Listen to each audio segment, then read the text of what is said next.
Bismillahirrahmanirrahim.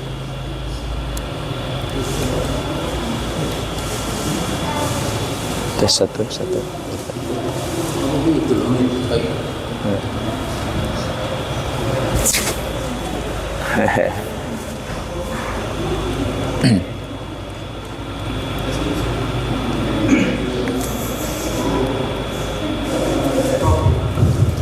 Bismillahirrahmanirrahim. Allahumma salli afdala salatin ala as'adi makhluqatika habibillah Muhammad wa ala alihi wa sahbihi wa sallim adada ma'lumatika wa midada kalimatika kullama dhakaraka dhakirun wa ghafala an dhikrihi al-ghafilun. نوينا تقربا إلى الله تعالى وإلى حضرة النبي المصطفى محمد صلى الله عليه وسلم شيء لله. الفاتحة.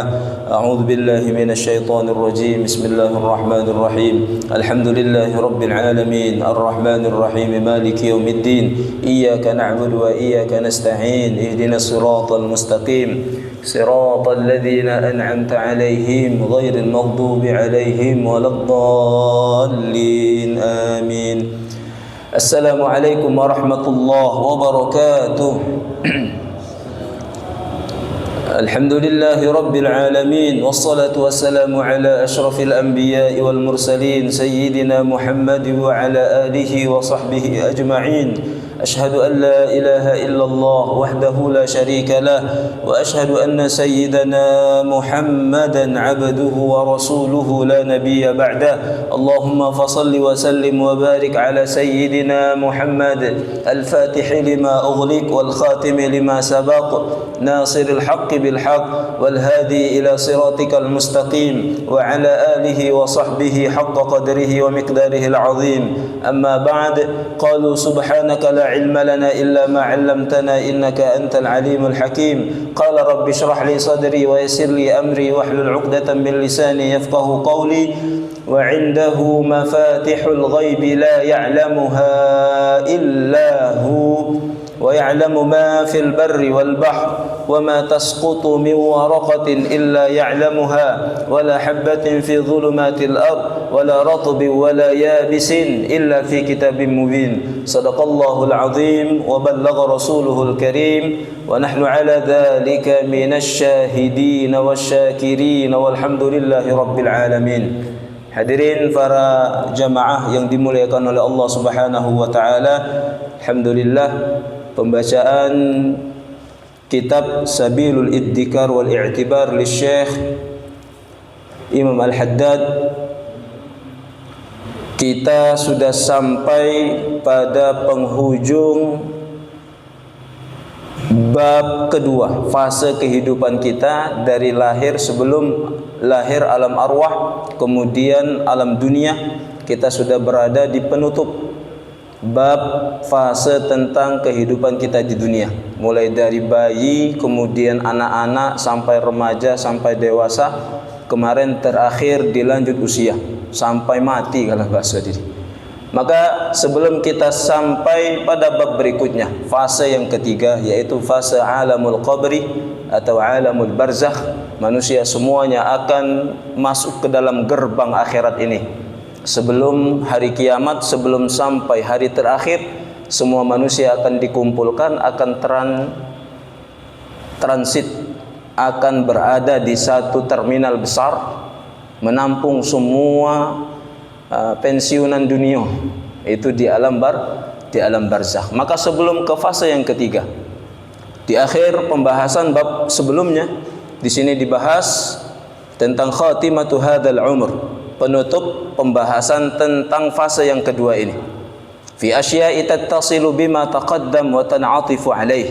Ini merangkum sesuatu yang sudah dibahas dari awal sampai terakhir. Bismillahirrahmanirrahim. Wa qala al-musannif rahimahullahu ta'ala wa nafa'ana Allah bi'ulumihi fid dharain amin. An Anas radhiyallahu anhu qala qala Rasulullah sallallahu alaihi wasallam al-mauludun hatta yablugha al-hintha ma 'amilahu min hasanatin kutibat liwalidayhi wa in 'amila sayyi'atan lam tuktab 'alaihi wala 'ala walidayhi fa idza balagha al-hintha wa jara 'alaihi al-qalam amara Allah subhanahu wa ta'ala al-malakain alladaini ma'ahu yahfidhanahu wa yusaddidanahu fa idza balagha 40 sanatan fil islamin amanahu Allah min al-thalath min al-junun wal judzam wal baras fa idza balagha 50 sanatan khaffafa Allah anhu hisabah فإذا بلغ 60 سنة رزقه الله الإنابة إليه فيما يحب فإذا بلغ 70 سنة أحبه أهل السماء فإذا بلغ 8 سنة كتب الله سبحانه وتعالى حسناته وتجاوز عن سيئاته فإذا بلغ 90 سنة غفر الله له ما تقدم من ذنبه وما تأخر وشفعه في أهل بيته وكان أسير الله في الأرض فإذا رد إلى أرذل العمر لكي لا يعلم من بعد علم شيئا كتب الله له ما كان يعمل في صحته من الخير وإن عمل سيئة لم تكتب عليه. Ini hadis yang begitu panjang diriwayatkan oleh Sayyidina Anas, semoga Allah meridainya. Sayyidina Anas salah satu pemuda dari kalangan sahabat Rasulullah sallallahu alaihi wasallam. Kalau nak dikenangkan Sayyidina Anas ini ketika kecil umur 10 tahun Nabi baru hijrah ke Madinah, dibawa oleh umaknya Ummu Sulaim. Umaknya mau anaknya, ya Rasulullah, ini anakku ambillah, terserah nak kamu apa kan, jadikan budakmu ya Rasulullah. Nak kamu suruh jungkar balik, nak kamu suruh apa berlari kemana silahkan, pokoknya kau ambillah. Kata Rasulullah, mak manu aku nak ngambilnya, nak jadikan seorang budak. Aku istilah bahasa kita tak naruh duit nak gaji dia, tak naruh duit nak, kata umaknya, bukan nak digaji tapi nak khidmah. Aku hibahkan tenaga anakku ini untuk nolong kamu. Alhasil Sayyidina Anas salah satu orang yang berada di dalam rumah Rasulullah, salah satu anak yang langsung dididik dalam pengawasan Rasulullah dalam rumah, itu Sayyidina Anas bin Malik. Bayangkan Rasulullah 10 tahun di Madinah, wafat Sayyidina Anas saat itu berumur 20 tahun. Artinya Rasulullah wafat, semua ilmu, pengalaman atau hadis yang Sayyidina Anas dengar dari Rasulullah itu berakhir ketika Rasulullah wafat. Saat itu Sayyidina Anas berumur 20 tahun, artinya masih bujang, masih remaja. Ini Sayyidina Anas. Sempat di sebelum pertemuan ini kami sampaikan sedikit tentang Sayyidina Anas bin Malik radhiyallahu anhu. Sekarang salah satu hadis yang beliau riwayatkan itu kita temukan atau kita baca di dalam kitab ini. Apa beliau mengatakan? Qala Rasulullah sallallahu alaihi wasallam, menyampaikan sabda baginda Nabi Muhammad sallallahu alaihi wasallam, anak kecil dari dia lahir sampai sebelum dia balik, maka semua aktivitas kebaikan yang digawekan anak kecil itu nih, kalau bahasa kita dicatat nilai kebaikannya itu di catatan kedua orang tuanya.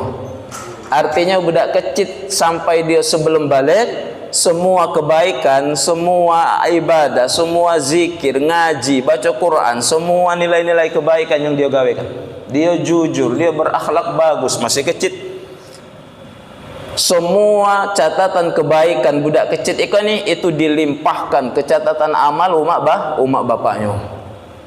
Kenapa? Karena budak kecil belum ada catatan amal. Paham? Kebaikan yang dia lakukan dilimpahkan Allah kepada kedua orang tuanya. Wa in amila sayyi'atan lam tuktab alaihi wala ala walidayhi. Ini rahmatnya Allah. Sekarang itu kebaikan, sekarang dia melakukan keburukan, masih kecil. Nak maling kalau bahasa kita, ya tak ada man maling nodong orang tu tak ada. Tapi anak ayam tetangga diambil, telur ayam tetangga ya diambil, budak kecil. Tapi ini rahmatnya Allah, keburukan yang dia lakukan tak ada dicatat sebagai keburukan, baik untuk anak kecil itu maupun kedua orang tuanya. Ini rahmatnya Allah. Kaedah untuk budak kecil. Sekarang apabila dia sudah dewasa, sudah akil balik, la baligh uji kita, umur 15 tahun. Maka saat itu kata Sayyidina Anas menyampaikan sabda Rasulullah sallallahu alaihi wasallam, sejak itulah jaro al-qalam, penanya malaikat itu berfungsi. Sejak itulah malaikat yang mencatat amal Allah utus berada di kedua bahunya. Ma yalfidhu min qaulin illa ladaihi raqibun atidun. Raqib dan atid itu mencatat, disuruh oleh Allah, segala gawenya rekam, segala gawenya catat, segala gawenya jangan sampai istilahnya itu lewat dari pengawasan dua malaikat ini.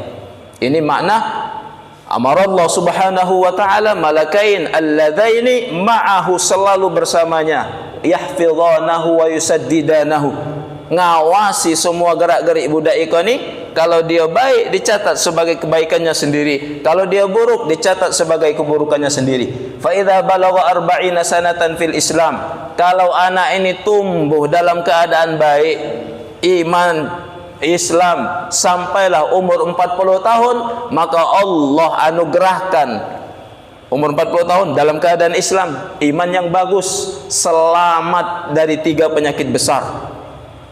Apa 3 penyakit besar? Itulah penyakit hilang akal, junun, wal judham, penyakit lepra, penyakit virus apa itu, kanker-kankeran. Kemudian wal baros, kusta, penyakit kanker kulit. Semua penyakit-penyakit ganas yang dari dalam kanker, yang dari luar itu apa bahasa dia, penyakit kulit, kusta kalau bahasa lama.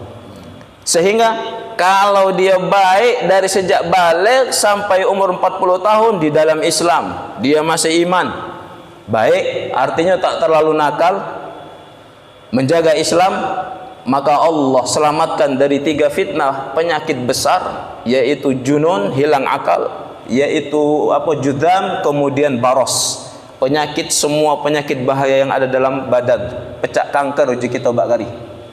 Kemudian penyakit di luar badan, kulit, itu seperti kusta. Sekarang ini sampai umur 40 tahun dalam keadaan bagus, Allah unjuk hadiah keselamatan dari 3 penyakit besar. Wa idza balagha 50 sanatan, sampailah umurnya ke 50 tahun dalam keadaan bagus, iman, khaffafallahu anhu hisabahu, maka Allah akan ringankan hisabnya. Wa idza balagha 60 sanatan, sampai ke umur 60 tahun masih istiqamah dengan Islam, maka Allah anugerahkan hatinya lebih condong rindu kembali kepada Allah. Uniknya fima yuhib, dengan keadaan yang diridhoi oleh Allah. Artinya di umur 60 tahun asal dia menjaga Islam, saat itu hati seseorang lebih rindu kepada Allah dan Allah meridhoi orangnya. Ini umur 60. Fa idza balagha 70 sanatan, panjang lagi sampai umur 70 tahun, maka kata Allah di dalam hadis baginda Rasulullah, ahabbahu ahlas sama, semua penduduk langit ini mencintai orang yang panjang umur ini. Dia 70 tahun tapi taat, 70 tahun tapi dia Islam. Artinya menjaga dirinya dari perkara-perkara dosa besar. Kalau dosa kecil ya segala orang ngawaikan dosa kecil. Tapi dosa besar. Sehingga umur panjang tapi dia menjaga dari perkara dosa-dosa besar sampai umur 70 tahun, maka namanya viral di langit, namanya dikenal di langit, namanya sangat dirindukan oleh penduduk langit. Sehingga ungkapan baginda Nabi, ahabbahu ahlas sama, penduduk langit semuanya itu merindukan orang yang panjang umur tapi dalam ketaatan. Fa idza balagha 8 sanatan, sampailah umurnya ke 80 tahun, maka kata Allah Subhanahu wa taala hasanatuh, Allah akan kumpulkan, rangkum semua catatan kebaikannya. Belum dia mati sudah dirangkum semua catatan kebaikan. Kalau ada sedikit keburukan, kalau ada sebagian keburukan dalam catatan, maka Allah anugerahkan penghapusan semua keburukan. Wa tajawaz an sayyiati. Ini hadiah dari Allah untuk orang berumur 80 tahun. Ada yang sampai 90 tahun. Kata Rasulullah, sampai umur 90 tahun, ghafarallahu lahu ma taqaddama min dzambihi wa ma ta'akhkhar. Ini salah satu keutamaan orang yang panjang umur tapi dalam ketaatan. 90 tahun Allah akan jamin pengampunan dosanya yang lalu maupun yang akan datang. Kalau dia masih panjang umur sampai 100, sudah Allah jamin. Umur 90 tahun tuh takkan anu gino maksiatnya. Paham maksudnya? Sehingga bahasa Al-Quran, bahasa hadis itu niru bahasa Allah di dalam surat Al-Fath. Inna fatahna laka fatham mubina liyaghfira lakallahu ma taqaddama min dzambi. Keutamaan baginda Nabi yang Allah anugerah kepada baginda Nabi. Kata Allah dalam firman-Nya surat Al-Fath, ya Rasulullah, inna fatahna laka fatham mubina, kami anugerahkan kemenangan, keagungan, anugerah terbesar kepada dirimu. Kemudian bukan hanya kemenangan di dunia, paling besar itu semua dosa, semua kesalahan kamu yang lalu maupun yang akan datang belum digawekan, itu sudah dapat dalam jaminan ampunan Allah. Nah, kira-kira bahasa yang sama ini Allah anugerahkan juga ke siapa orang beriman dalam keadaan imannya umurnya sudah sampai 90 tahun. Artinya ini anugerah bagi orang iman yang panjang umur tapi dalam ketaatan.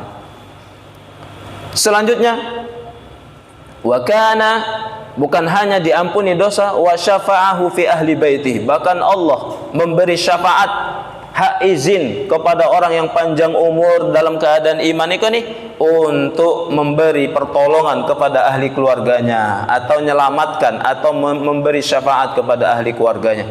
Wa kana asirullah fil ard, orang ini seumpama tawanan Allah di muka bumi. Jadi dia ini sudah dalam tawanan Allah, sudah dalam jaminan Allah, tapi masih di bumi.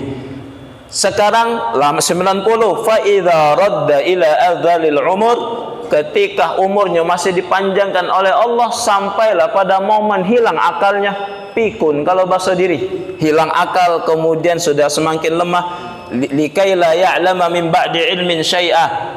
Hilang akal sehingga dia tak terkenang lagi gawe dia yang masa lalu, tak terkenang lagi kebaikan yang pernah dia gawekan, tak terkenang lagi aktivitas sehari-hari yang pernah dia gawekan. Maka anugerah bagi orang beriman. Kataballahu lahu ma kana ya'malu fi sihhatihi minal khair. Allah akan tetap catat kebiasaan baik yang dia gawekan selama akalnya masih sehat, semasa akalnya dang tak sehat ikon. Artinya selama dia pikun ternyata tetap kebaikan yang terbiasa dia gawekan di luar waktu pikun ini itu tetap Allah catat sebagai sebuah kebaikan. Artinya dia ahlu ta'ah, misalkan dia ahlu sholat, seumur hidupnya dia sangat menjaga sholat 5 waktu, baik itu datang pikun lalu lupa dengan mayang, atau mayang tapi lupa-lupaan, dia nak mayang apa namanya tuh Isya lah ngambil air wuduk, tak tahu nyuntau ngopi, ujian anaknya, Pak mayang, sudah tadi mayang, disuruh anaknya mayang lah, ditegakkan di atas sejadah ngadap kiblat, Allahu Akbar, diintaikan oleh anak, ternyata mayang tadi cuma 2 rakaat, padahal mayang Isya. Artinya hilang akal, lupa pengenangan, karena ini kebiasaan di luar pikun. Maka dalam kaedah anugerah yang Allah turunkan melalui lisan baginda Rasulullah, semua kebiasaan baiknya ini tetap dicatat sebagai satu kebaikan meskipun dia dalam keadaan pikun. Ini rahmatnya Allah. Bahkan wa in amila sayyi'atan lam tuktab alaih, dalam keadaan pikun dia melakukan perkara dosa, perkara yang salah, misalkan membuka aurat, misalkan marah-marah, mensyatam, menghina orang misalkan, atau bahasa dirinya maksiatan lain, dosa-dosa lain, maka besarnya anugerah Allah, kejahatan, kelalaian atau kemaksiatan yang dia lakukan dalam keadaan pikun itu tidak dicatat oleh Allah sebagai perbuatan buruk. Dzukira hadzal hadits, disebutkan hadis ini oleh Syekh Ahmad bin Ali bin Abil Qasim Al-Yamani. Syekh Ahmad bin Ali bin Abil Qasim orang Yaman, di dalam kitab Arba'in yang beliau kumpulkan, ma taqaddama minadz-dzunubi wa ma ta'akhkhar, ampunan dosa yang telah lalu dan dosa yang akan datang. Ini nama kitab. Wa qala alaihi salatu wassalam, di dalam riwayat lain baginda Nabi Muhammad sallallahu alaihi wasallam bersabda, yamutul mar'u ala ma 'asha alaih, seseorang akan wafat, ingat, ujung dari kehidupan kita di dunia ini ya pasti mati. Itulah ending. Sehingga bahasa hadis, yamutul mar'u ala ma'asha alaih. Orang ikan ini akan mati atas kebiasaan lewat dia selama hidup. Apa baik kebiasaan dia, tradisi dia dalam hidup keseharian ini, maka kemungkinan terbesar dia akan mati sesuai dengan kebiasaan dia hidup. Sebaliknya, wa yub'ats, dari mati tadi akan dibangkitkan kaget di hari kiamat, ala ma mata alaih, sebagaimana dia dimatikan oleh Allah. Artinya kondisi terakhir dia mati itu juga yang menentukan kaki kondisi dia dibangkitkan oleh Allah Subhanahu wa taala. Bahasa dirinya ya, kalau matinya terlompat-lompat, maka kaget bangkitnya juga terlompat-lompat. Pak Rudi tahu. Wa qala alaihi salatu wassalam, dalam riwayat lain baginda Nabi Muhammad sallallahu alaihi wasallam bersabda, "Idza aradallahu bil 'abdihi khairan", ketika Allah menginginkan kebaikan dalam diri seorang hamba, ghasalahu, Allah akan membersihkan hamba ini. Sekarang kata para sahabat, wa ma ghasaluhu ya Rasulullah, bagaimana cara Allah membersihkan orang ini?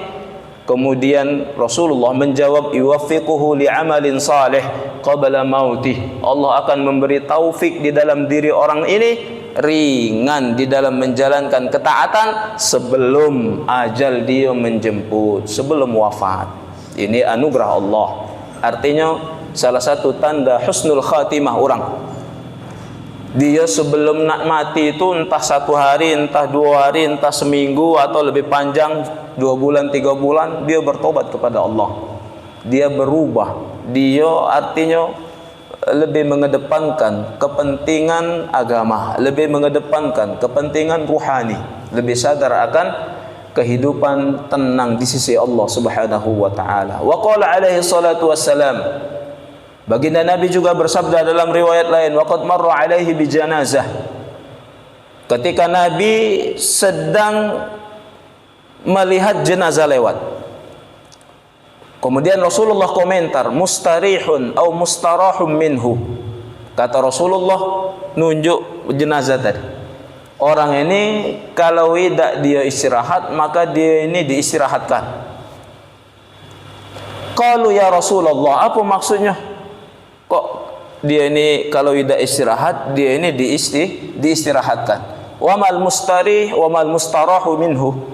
Faqala, Rasulullah menjawab, kalau dia mukmin, jenazah ini abdul mukmin, seorang hamba yang beriman, maka yastarihum min ta'bid dunya, dia istirahat dari capeknya ibadah selama di dunia ini. Mustarih artinya jenazah yang mukmin.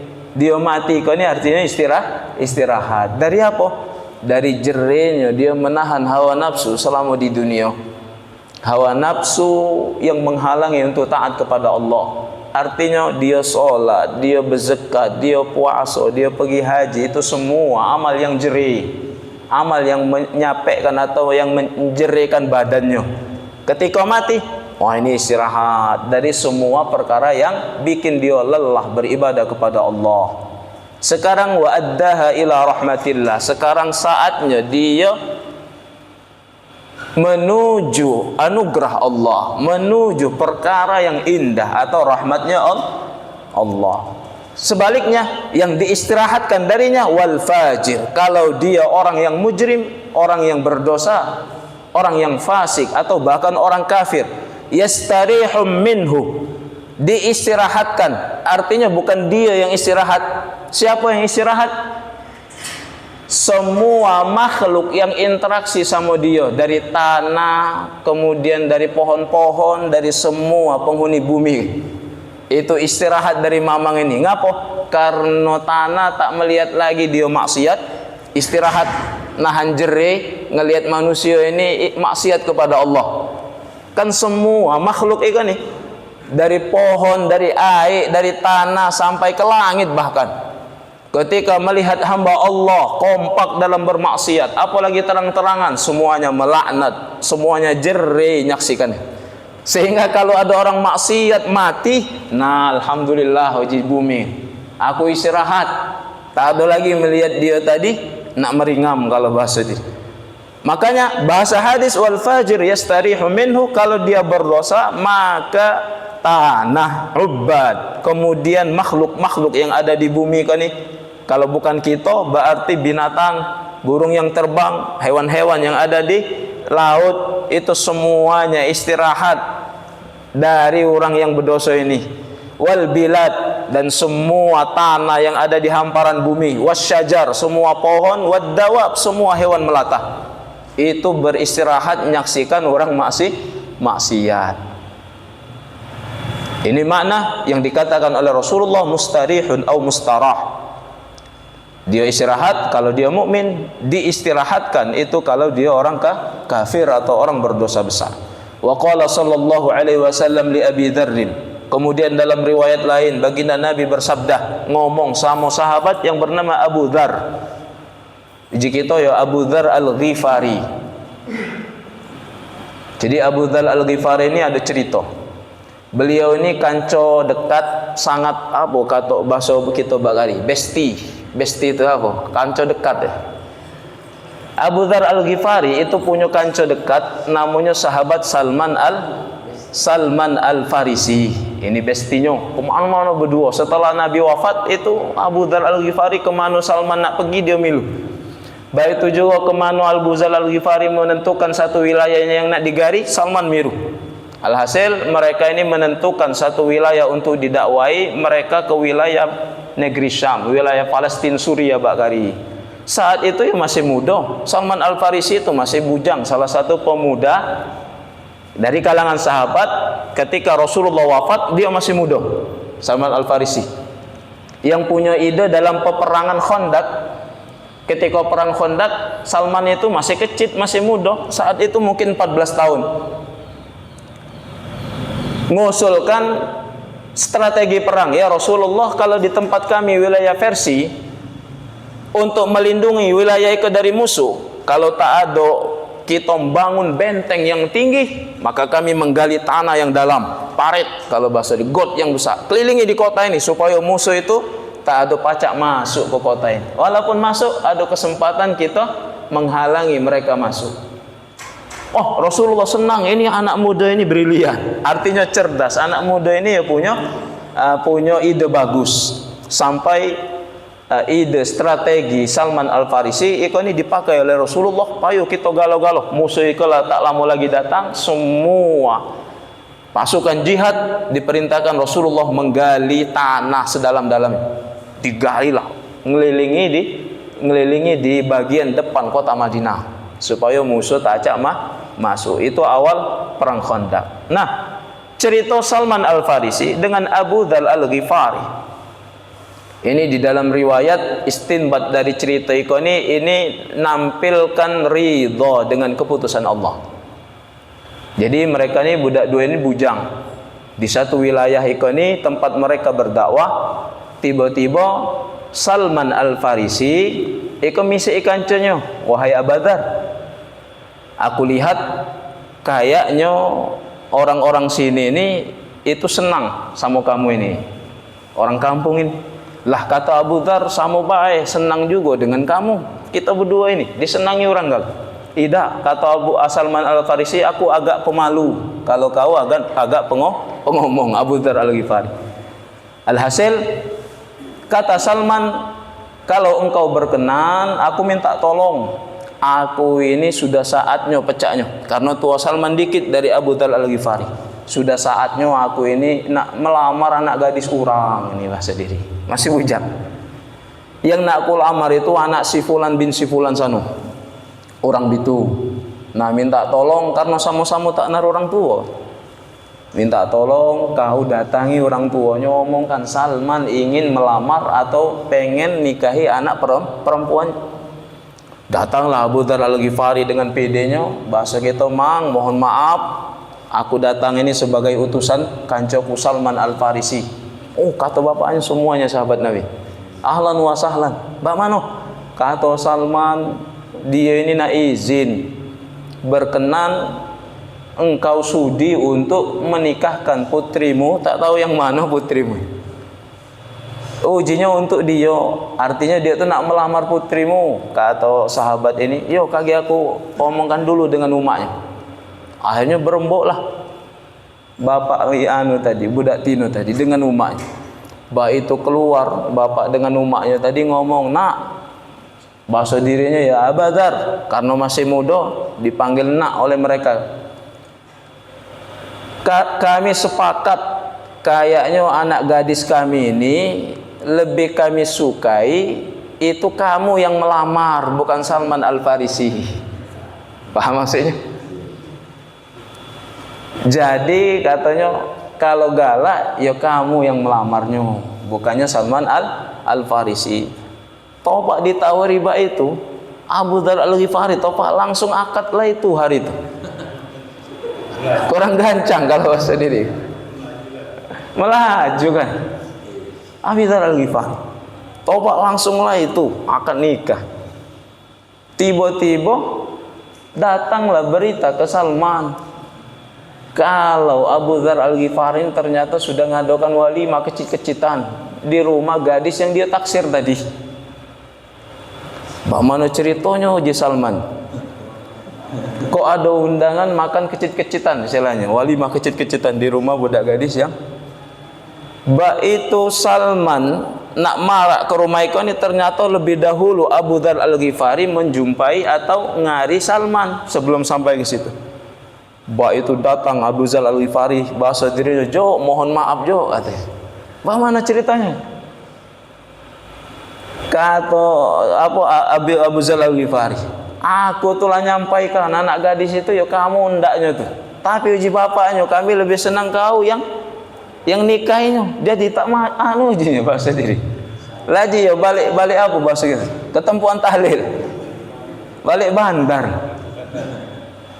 Tapi apa? Karena ini sahabat Rasulullah dan mereka sudah terbiasa dengan perkara-perkara seperti ini. Artinya semua keputusan, semua tragedi, semua peristiwa itu mereka sudah dilatih oleh Rasulullah, dikembalikan kepada Allah. Kalau bahasa diri, iya tak apa-apa. Kata Abu Dzar Al-Ghifari, senang tak? Katanya, ridho tak kau dengan aku ngambil taksiran kau ini? Senang tak atau ridho tak kawan? Kata Salman Al-Farisi dengan bahasa yang bijak, bagaimana mungkin aku tak ada ridho dengan takdir yang sudah ditetapkan Allah.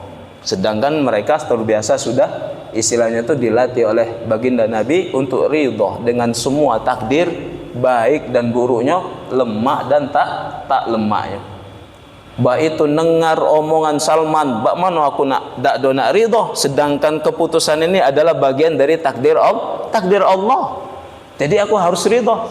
Dengar omongan ridho itu langsung Abu Dzar Al-Ghifari bahasa dirinya yo senang, artinya yo kanco tadi yo tak ada nak bermarah. Nah ini cerita Abu Dzar Al-Ghifari. Ternyata ini bagian sahabat juga yang meriwayatkan hadis. Kami ceritakan supaya ada pengenangan. Oh, Abu Dzar itu yang diceritakan Ustadz itu ngambil ceweknya Salman Al-Farisi. Kanco dekatnya, bestinya itu Salman Al-Farisi. Nah, di dalam kitab ini beliau meriwayatkan hadis, atau bukan meriwayatkan hadis. Rasulullah sallallahu alaihi wasallam meriwayatkan hadis, tapi itu Rasulullah ngomong sama Abu Dzar Al-Ghifari. Ya Abadzar, wahai Abadzar, sungguh inna dunya sijnul lil mu'min. Sungguh dunia itu umpama penjaranya orang beriman. Wal qabru amnuhu wal jannatu masiruhu. Dunia bagi orang mukmin ini adalah penjara. Sedangkan alam kuburan itu malah tempat yang aman bagi orang yang beriman. Wal jannatu, sedangkan sorga ini tempat kembali mereka, tujuan akhir orang beriman. Ya Abadzar, sekarang wahai Abadzar, sebaliknya, inna dunya jannatul kafir. Dunia ini surganya bagi orang yang kafir. Wal qabru, sedangkan alam kubur adabuh, ini awal penderitaan mereka.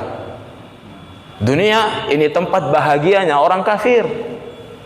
Jadi wajarlah mereka nak mengekspresikan kebahagiaan mereka di dunia ini dengan bebas, ya kan? Mulai dari pakaiannya ya bebas, dengan apa namanya, mulai dari pakaian, kemudian ideologi, pola pikir mereka bebas, kemudian mazhab, pandangan hidup mereka, pandangan tentang ekonomi, pandangan tentang politik, pandangan tentang hidup sosial, mereka semuanya pakai ideologi bebas. Orang kafir. Kenapa? Karena ini surga mereka, ini tempat akhir mereka. Awal penderitaan mereka kapan? Awal penderitaan mereka ketika mati. Itu awal penderitaan. Wal qabru adzabuh, dan alam kubur setelah mereka mati, ini awal penderitaan mereka. Wan naru masiruh, sedangkan tempat terakhir mereka berada itu adalah neraka Allah. Ini nasihat Rasulullah ke Abu Dzar Al-Ghifari. Wa qala Ibnu Abbas radhiyallahu anhuma, kemudian Abdullah Ibnu Abbas juga meriwayatkan hadis. Jadi di antara sahabat besar yang paling banyak meriwayatkan hadis itu ada Abu Hurairah, ada Anas bin Malik, kemudian ada 3 Abdullah. 3 beko Abdullah. Walaupun Abdullah itu banyak, tapi yang paling banyak meriwayatkan hadis itu 3 Abdullah. Dan ikoni pemuda galau. Artinya anak muda galau. Ketika Rasulullah ngajar baik ini, itu tuh bujang dia. Siapa Abdullah ini? Pertama Abdullah sepupunya Rasulullah sendiri, yaitu anaknya Abbas. Abbas itu pamannya Rasulullah. Adik-beradiknya bapak Rasulullah Abdullah. Adiknya dari Abu Talib, kemudian saudaranya dari paman beliau bernama Hamzah, kemudian ada juga paman Nabi bernama Ja'far, Hamzah, Abbas, ini paman Nabi yang Islam. Abdullah ibnu Abbas ini yang meriwayatkan hadis. Seko Abdullah. Kemudian ada Abdullah yang kedua, ini adalah Abdullah anaknya Sayyidina Umar bin Al-Khattab. Itu banyak meriwayatkan hadis, bujang juga. Bahkan ketika Rasulullah wafat masih bujang. Sayyidina Abu Bakar wafat masih bujang. Bapaknya sudah jadi khalifah baru menikah. Itu Abdullah ibnu Umar bin Al-Khattab. Anaknya bahasa kitanya Sayyidina Umar. Sekonya Abdullah juga masyhur terkenal, itu Abdullah ibnu Mas'ud. Sahabat Rasulullah juga masih bujang saat itu. 3 Abdullah ini dalam meriwayatkan hadis itu paling banyak ketimbang Abdullah yang lain. Ada Sayyidina Anas bin Malik, ada Abu Hurairah, ada 3 Abdullah, jadi 5. Sekoknya dari kalangan perempuan ranking 1 sampai 6. Siapa kalangan perempuan? Istri baginda Nabi, yaitu Sayyidatuna Aisyah Ridha. Ini Siti Aisyah. Sekarang kita akan mendengar hadis yang diriwayatkan oleh Abdullah bin Abbas radhiyallahu anhuma, semoga Allah meridhai mereka berdua. Artinya Abdullah dengan Abbas, dengan bapak. Idza ra'aitum birrajulil maut fabashshiru liyalqa rabbahu wa huwa husnuz zanni bih. Apabila kalian menyaksikan seseorang yang sedang dihampiri oleh sakratul maut, maka fabashshiru, bahasa kitanya kabarkan atau hibur atau ceritakan tentang kabar-kabar gembira untuk orang yang sedang sakratul maut. Apa maksudnya kabar gembira? Liyulqa rabbahu wa huwa husnuz zanni bihi, supaya sebelum dia menghadap Allah dia sudah punya prasangka baik dengan Allah. Artinya orang yang sakit lana sakrat itu tak usah benar ngomongkan tentang neraka misalnya, tentang dosa, tentang apa, tak usah benar. Ceritakanlah tentang keutamaan iman, ceritakanlah tentang keutamaan orang beriman. Orang beriman disambut oleh Allah, orang beriman akan mendapatkan ganjaran mulia. Orang beriman, sedangkan kita beriman. Supaya apa? Supaya di dalam kabar gembira tentang keutamaan orang beriman ini, itu tertanam di dalam kesadaran hatinya, dia sedang berhusnuzon kepada Allah, sedang berprasangka baik dengan Allah. Ini kalau lah nak mati kalau bahasa diri. Tapi wa idza kana hayyan, lah ternyata tak jadi sakratul maut tadi. Lah sehat, lah agak mendingan, lah agak lemak. Maka kondisi yang dia sudah mulai sehat ikoni nak balik lagi baik, nak balik lagi ke normal, maka kondisi ini itu adalah kondisi untuk ditakut-takuti puluh kalau bahasa ini. Bukan kondisi dikabari berita gembira. Tapi ketika dia nak sehat, kata Abdullah, sebagusnya kita yang datang nengok dia sakit, ingatkan pula dengan perkara yang akan menjauhkan dia dari rahmat Allah. Artinya apa? Seseorang ketika sakit maka hawa nafsunya ini akan apa bahasanya? Milu sakit. Dia tak naruh lagi pikiran nak maksiat, tak naruh lagi pikiran angan-angan panjang. Ini orang sakit sampai nak mati. Tapi baik itu sakitnya sudah mulai pergi, kesehatan sudah mulai datang, mulai hawa nafsunya tadi mulai datang. Ayahku sudah ikut nak baiko, ayahku sudah ikut nak baiko. Maka kondisi seperti ini, kita yang jenguk kanco kita yang sakit ini, itu kata Abdullah ibnu Abbas, ingatkan dengan perkara yang menjauhkan dia dari rahmat Allah. Takut-takuti kalau bahasa ini. Supaya apa? Supaya ruhaninya tak ada lagi condong mengikuti hawa nafsu. Wa an Ali radhiyallahu anhu qala, sekarang Sayyidina Ali radhiyallahu anhu qala berkata, Oke, azan. Insyaallah setelah Isya kita lanjut ke bab berikutnya. Syukran. Assalamualaikum warahmatullahi wabarakatuh.